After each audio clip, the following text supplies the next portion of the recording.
রাজ্য সরকার। আর উত্তর দিনাজপুর, দক্ষিণ দিনাজপুর এবং মালদায় শুরু হলো জমি অধিগ্রহণের কাজ। তুলে দেওয়া হবে জমি বিএসএফকে।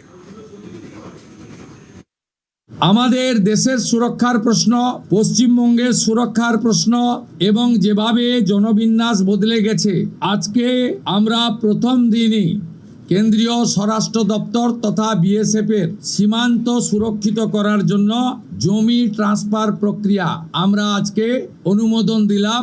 ভূমি ও রাজস্ব সচিব তাকে এবং মুখ্য সচিবকে দায়িত্ব দেওয়া হলো ৪৫ দিনের মধ্যে বিএসএফ এর প্রয়োজনীয় জমি হস্তান্তর সম্পূর্ণ করতে হবে।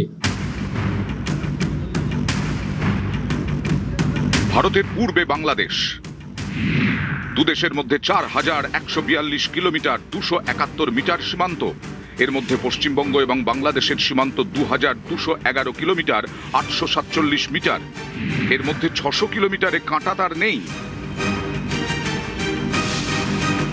এই অংশে কাঁটাতার লাগাতে বিএসএফকে জমি দিচ্ছে রাজ্য সরকার। ১১ই মে সোমবার প্রথম ক্যাবিনেট বৈঠকেই জমি হস্তান্তরের সিদ্ধান্ত নেয় শুভেন্দু অধিকারীর মন্ত্রিসভা। সেই মতো মালদায় শুরু জমি অধিগ্রহণ। কাঁটাতার বসলে সুরক্ষা বাড়বে, দেশের সুরক্ষা, রাজ্যের সুরক্ষা, নিজেদের সুরক্ষা। তাই জমি মালিকরা স্বেচ্ছাতেই জমি দিচ্ছেন।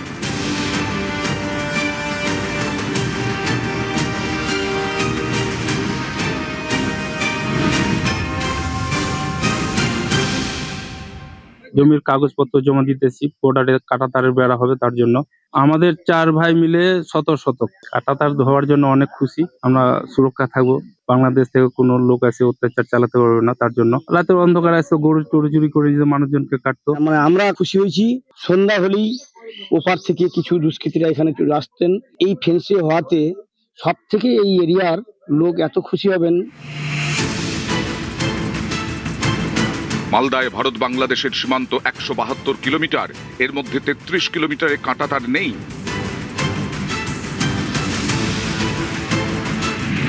মালদায় এই কাঁটাতার বিহীন সীমান্তের বেশিরভাগটাই হবিবপুরে কাঁটাতার দেওয়া হবে ২৯.৩ কিলোমিটার সীমান্তে।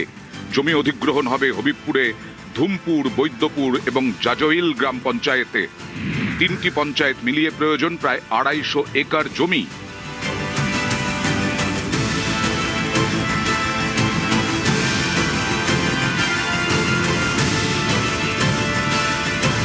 শনিবার থেকে সেই জমি অধিগ্রহণের কাজ শুরু। ১২টি দল তৈরি করে কাজ করছে ভূমি ও ভূমি রাজস্ব দপ্তর।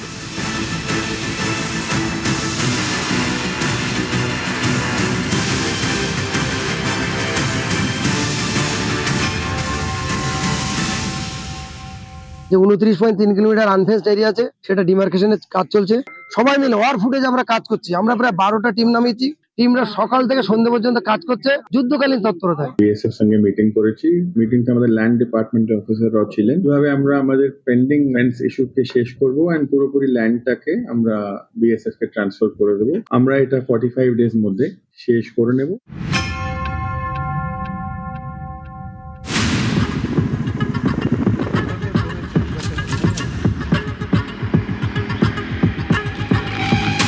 দক্ষিণ দিনাজপুরেও শুরু জমি অধিগ্রহণের প্রক্রিয়া।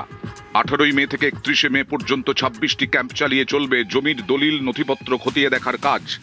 যাদের জমি ফেন্সিং এ পড়েছে তাদের এনওসি প্রদানের জন্য অতি অবশ্যই নির্ধারিত ক্যাম্পে এসে জমা দেওয়ার জন্য অনুরোধ করা যায়।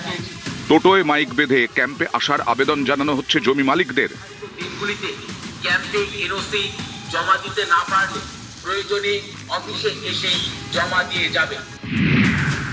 দক্ষিণ দিনাজপুরে 252 কিলোমিটার সীমান্ত।